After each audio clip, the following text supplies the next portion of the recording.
So my first video from my new studio in Exeter, my home studio, is going to be for the piano book Piano Day that Christian Henson is putting together. This is what I'm doing. In exactly a month from today, it'll be the 88th day of the year, and that means it's going to be another piano day. What if we, as a community, could create the world's biggest piece of systems music? So this is what I'm going to be doing today. It's the very last day to be able to contribute to this project. It's going to have hundreds of different contributors. Christian's composed the bass structure, so some chords, some pulses, and invited people to record their own either piano or other instrument part to go on with this project. I'm coming in very late in the day, and so I'm able to respond to what he is in need of. Some kind of risers and some bangs. Boom. Yeah, so basically I'm going to make those kind of sounds. I'm also guessing that there might be a bit lacking in those ultra high frequencies, which I like to include in my music, ever since listening to Mi Media Naranja, Mi Media Naranja, or Mi Media Naranja. So yeah, this great album that I found in a shop by Labradford really made me realise that you can use really quite high, piercing, harsh, high-frequency sounds in a way that actually sounds really quite relaxing in the context of relaxing, peaceful, calm music, which the systems piece is looking to be. So I'm going to channel my inner Ben Levin and just take you along for the ride as I do this. Here we go.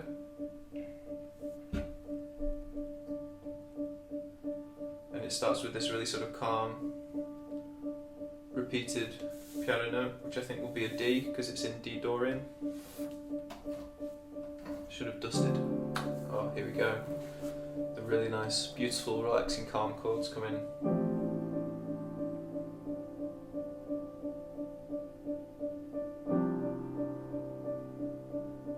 And then I'm free to sort of, introduce my own sounds, and I'm thinking of going really high frequency, so.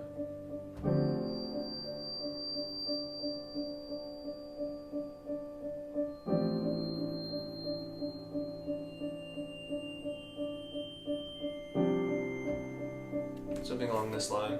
I don't know if it's appropriate to have it all of the time, going the whole way through, especially considering that he said they've got melodic content, they've got that continuous content, but I really like it, and Christian and whoever else he's collaborating with on the mix can choose what to include and when. I don't think they're going to have everybody's contributions going concurrently, but really bring in elements, fade them in, fade them out, combine them in ways that are compelling, and so it's well within their ability to be able to leave that out. So I think I'll record it in repeated as a kind of a riff, and maybe change that. So.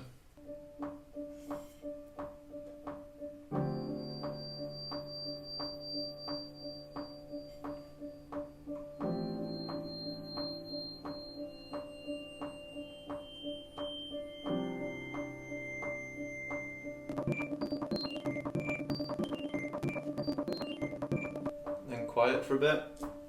I misperformed one of those loops, but I can always chop the MIDI in and out.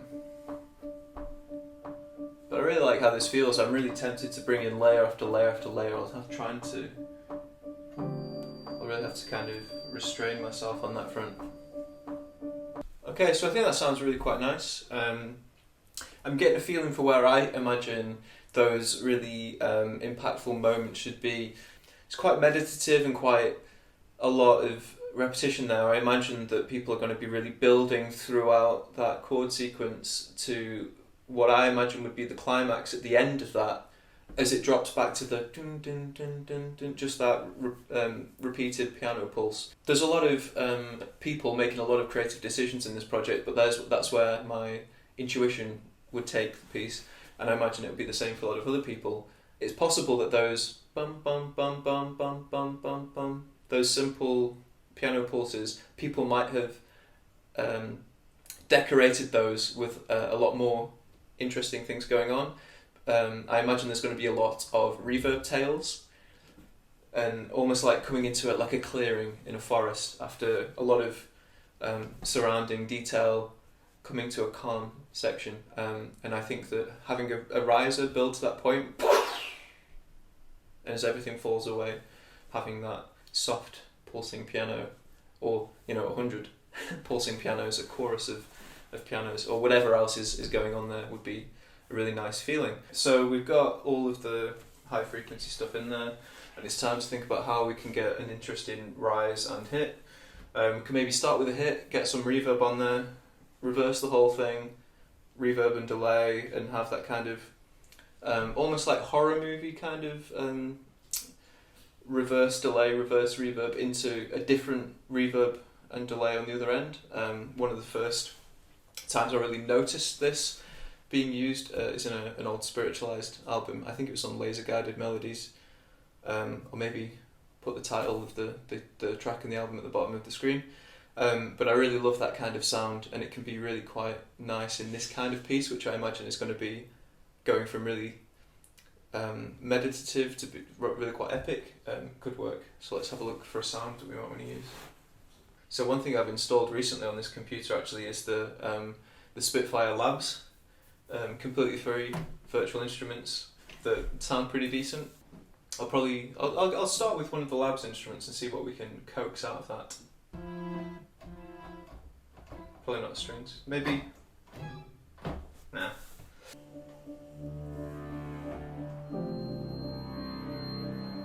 I quite like it in the really low registers. It sounds almost like a helicopter.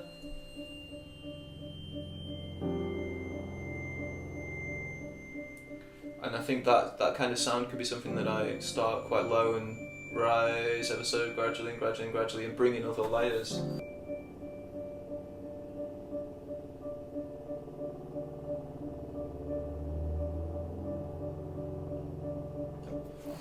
No, let's try a different approach. I didn't like the synth bend in the end. I'm going to have a go at the Locusts from Opia, one of the free instruments, the Spitfire Labs free virtual instruments, and it sounds like this. I'll turn that volume up so you can hear it. It's quite a subtle sound.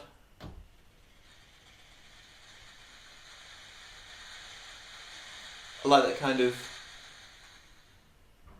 half kind of biological, half kind of mechanical sound. It's quite compelling to me. I think that'll work as a really subtle layer that can then build in and up and then maybe bring in some white noise, maybe bring in some other stuff to lead to the big hit that we're going to have. So, and I like it here in the lower register.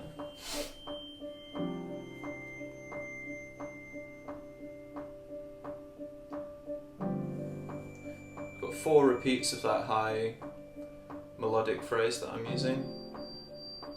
I think I'll probably bring the sound in on the 4th repeat.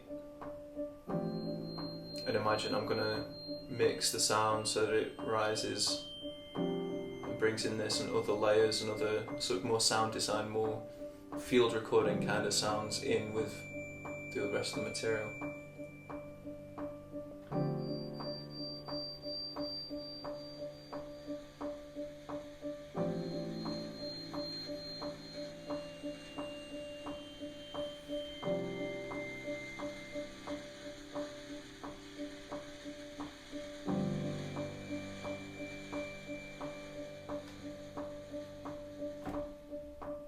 I think a lot of this is going to be like shaping the dynamic, bringing in other sounds and really sort of adding to that feeling of growing in intensity, basically.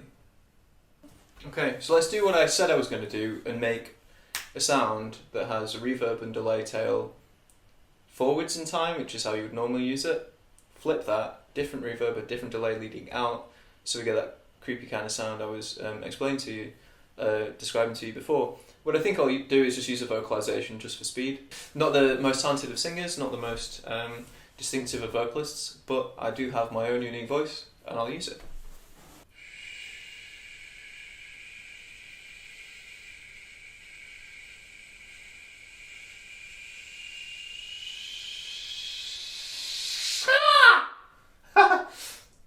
That's probably not it.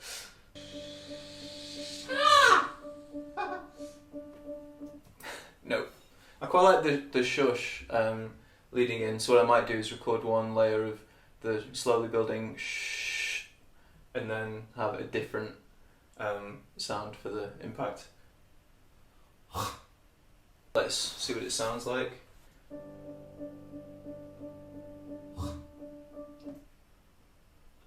So what can we do with this? I always use Bit Crusher. I'm a huge fan of a bit crushed sound. I quite like the 4-bit. Listen to that again. There we go. Let's keep that. Okay, and then we'll start applying the delays. So we start with tape delay. This is all in the box in Logic. So I usually start with ultra dub and then tweak from there. Usually the flutter intensity and the LFO intensity are a bit too high for my liking, but I do really like that long delay. So let's see how this sounds.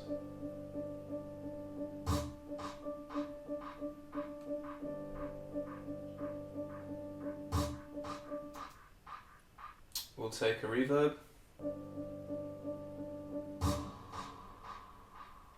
That'll do for me. So I'm going to print this to audio, this track, so that I can then flip it, apply the same effects in the direction with different settings, and then I will flip it again to get it to play in the correct order, if that is deemed necessary.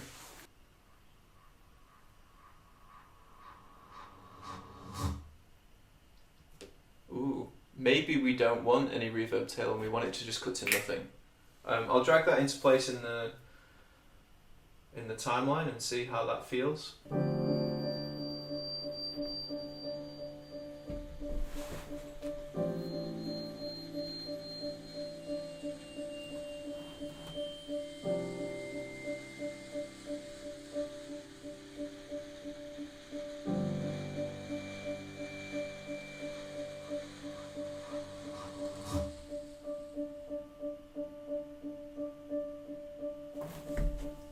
Quite like that. Or maybe automate it so that there's a bit more build and a bit more impact. Maybe needs more going on. More of a build, more white noise, more movement into that hit. We'll see what's next.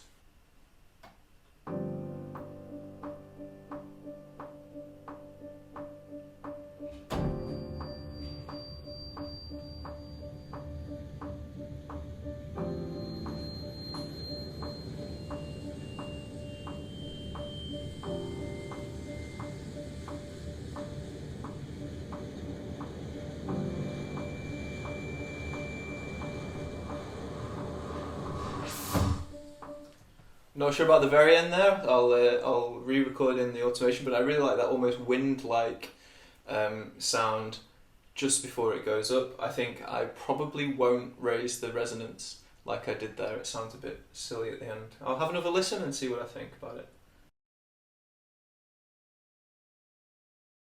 Okay, so the plan now is to record the sound of the kettle boiling to use as a riser, because I'm running out of time and I'm messing around basically too much with the stuff in the digital audio workstation. Sometimes it's a good idea to just, if you're trying to get an organic sound, like a more, natural sound, just record. I'm saying natural, this is a device, but if you want all the subtleties and the changes of a sound from the real world, rather than trying to synthesize it, just record a sound from the real world. So I'm going to go for a riser of the kettle boiling. Try and set the gain so that it's not going to clip. How loud is a kettle when it's fully boiling? About. So we're pointing at me. Is it clipping? No, it hasn't. I think from about this distance, that shouldn't clip. So yeah, let's get this going. That's recording now, and let's watch the kettle boil. This is our lovely performance.